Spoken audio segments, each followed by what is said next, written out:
Alkali metal का बहुत ही important reaction आपको बताने जा रहा हूं, जो हर बार आपको बोर्ड हो, नीट हो, चाहे जेई हो, इसमें अगर आप 20 या 25 ईयर के पेपर प्रीवियस उठा लीजिए तो मैक्सिमम बार ये रिएक्शन आए हुए हैं।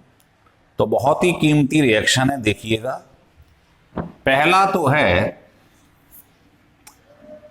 ऑक्साइड एंड हाइड्रोक्साइड,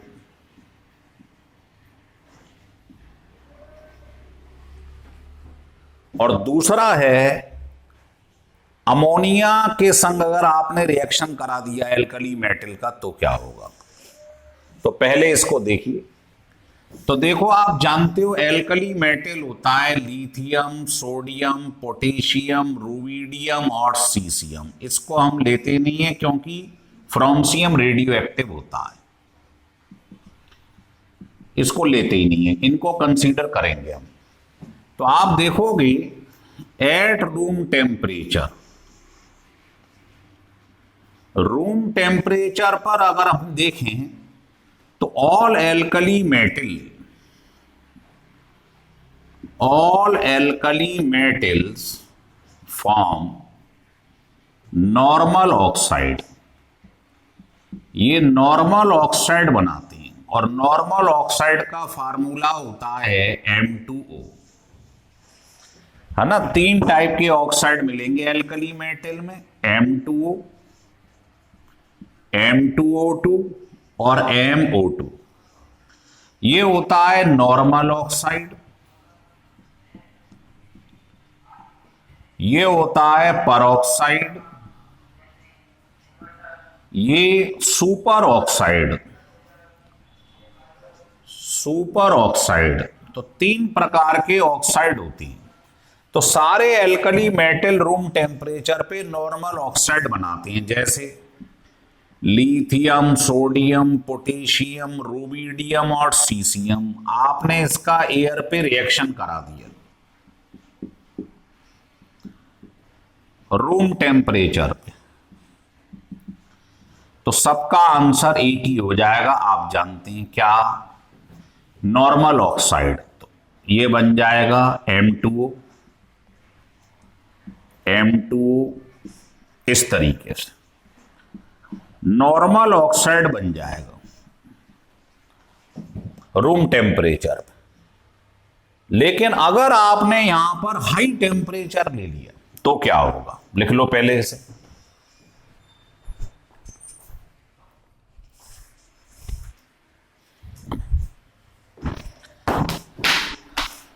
अगर आपने इसकी बजाय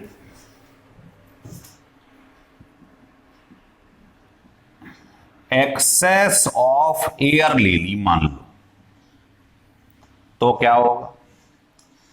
तो आप देखेंगे जो लिथियम है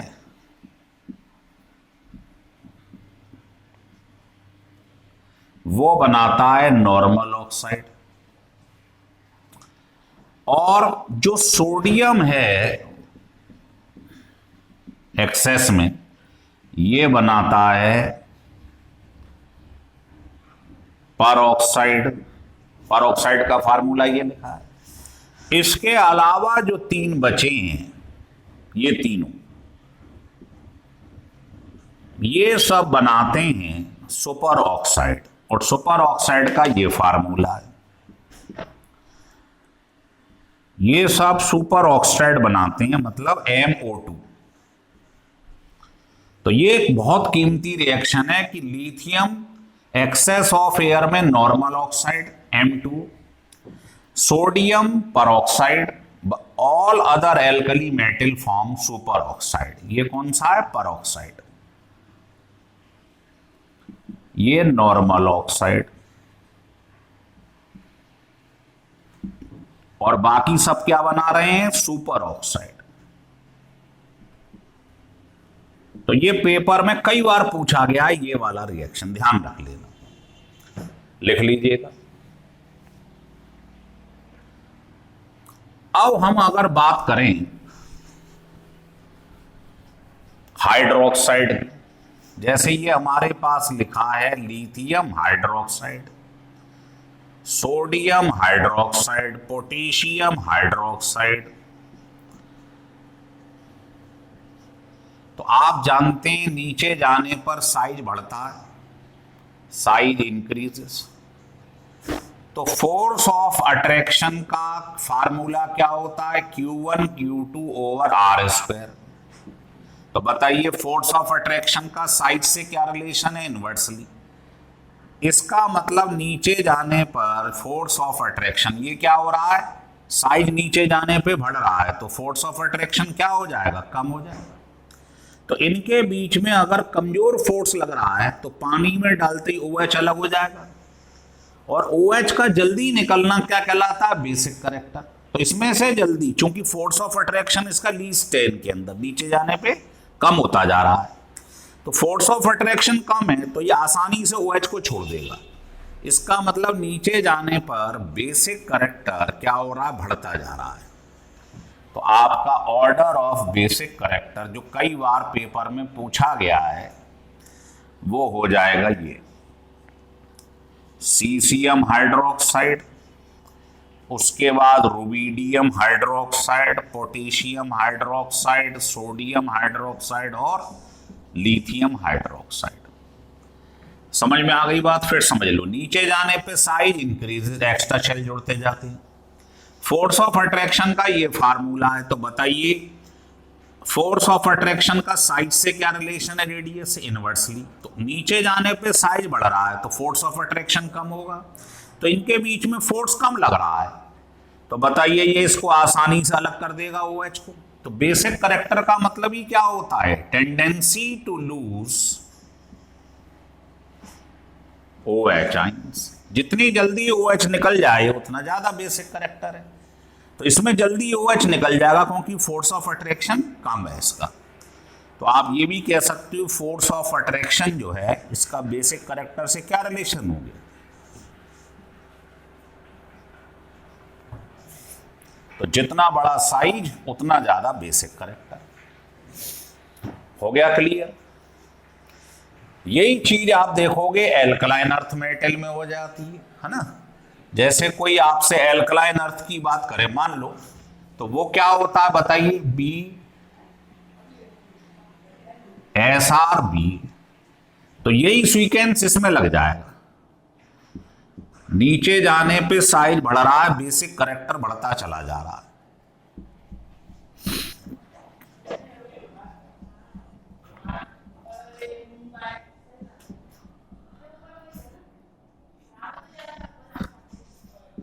समझ में आ गई बात?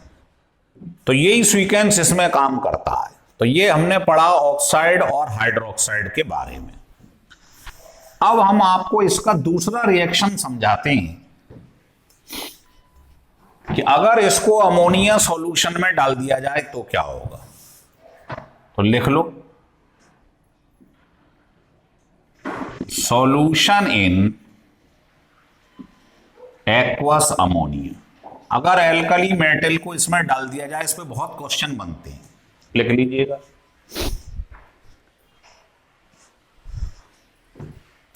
देखिए, तो इसको हटा देते हैं, ये तो पोर्शन खत्म हो गया।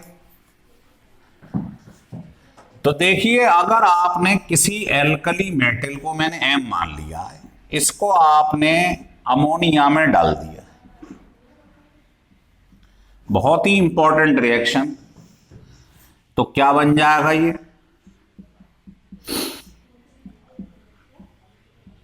ये रिएक्शन हो जाएगा। इस रिएक्शन को याद रखना है, बड़ा इंपॉर्टेंट। इसको कहते हैं अमोनिया टिड।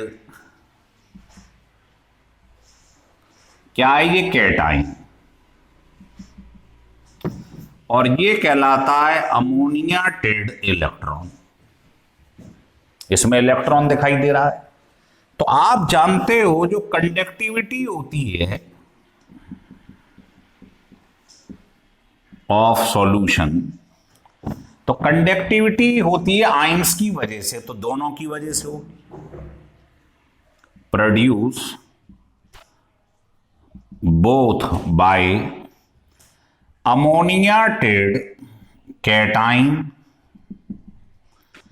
एंड अमोनियाटेड एनाइन, दोनों की वजह से कंडक्टिविटी होगी, क्योंकि कंडक्टिविटी होता है कैटाइन और एनाइन दोनों की वजह से, है ना। अब सवाल उठता है कि भाई जब ये इलेक्ट्रॉन यहां आ जाएगा और अगर इसको ऑर्डिनरी लाइट पड़ गई इसके ऊपर, तो ये क्या करेगा? अगर ये ग्राउंड स्टेट में है तो फिर ये एक्साइटेड स्टेट में चला जाएगा, और जब लौटता है तो ये क्या करता है? ट्रांसमिट करेगा कलर, और वो होता है ब्लू कलर।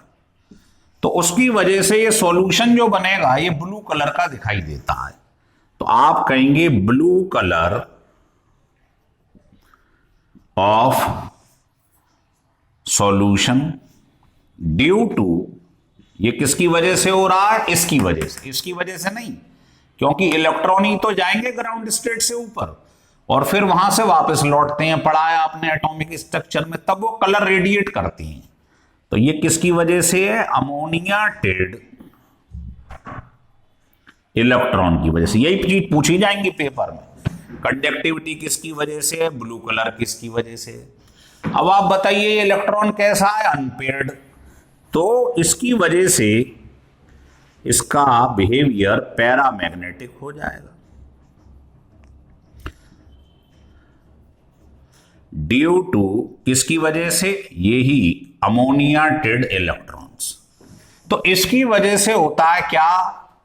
एक तो ब्लू कलर, ऑर्डिनरी लाइट जब पड़ती है तो ग्राउंड स्टेट से कहां जाएंगे इलेक्ट्रॉन? ऊपर, फिर लौटते समय लाइट एमिट करते हैं और ब्लू कलर एमिट कर रहे हैं, इसकी वजह से सॉल्यूशन ब्लू दिखाई देता है। ये बात हम जो कर रहे हैं, ये कर रहे हैं हम लोअर कंसंट्रेशन पे या लो कंसंट्रेशन पे। ये ध्यान रखना, अगर मैं कंसंट्रेशन बढ़ाता जाऊं, high concentration, second case, concentration बढ़ेगा तो आप जानते हो कंडक्टिविटी धीरे धीरे क्या होगी? कम हो जाएगी, क्योंकि पार्टिकल का मूवमेंट कम हो जाएगा। भाई कंसंट्रेशन बढ़ेगी मतलब विस्कोसिटी बढ़ेगी, तो पार्टिकल जो इजीली इधर उधर भाग रहे थे, कंसंट्रेशन बढ़ गई, चीज गाढ़ी हो गई, विस्कस हो गई, तो भाग नहीं पाएंगे। तो हाई कंसंट्रेशन का मतलब है कंडक्टिविटी क्या हो जाएगी? डिक्रीजेस। दूसरा, ये कलर जो आप देख रहे थे पहले ब्लू है, ये हो जाता ब्रॉन्ज, ब्रॉन्ज कलर। और तीसरा जो आप देख रहे थे ये पैरामैग्नेटिक बिहेवियर था, अब हो जाएगा ये डायामैग्नेटिक। तो ये तीन बात आपको ध्यान रखनी होगी अगर कंसंट्रेशन हाई कर दी जाए। लो कंसंट्रेशन पे ये काम होता है, हाई पे ये होता है। और ये रिएक्शन जरूर याद रखें। और ये किसकी किसकी वजह से हो रहा है? तो कंडक्टिविटी तो होती है दोनों की वजह से, क्योंकि कंडक्टिविटी आयंस की वजह से होती है, लेकिन ब्लू कलर जो हुआ है और पैरामैग्नेटिक बिहेवियर वो इसकी वजह से हुआ है। तो ये क्वेश्चन दोनों बहुत पूछे गए हैं, ऑक्साइड वाला भी और ये वाला भी। अगर आपको बढ़िया लगे तो इसे सब्सक्राइब और लाइक जरूर करिए।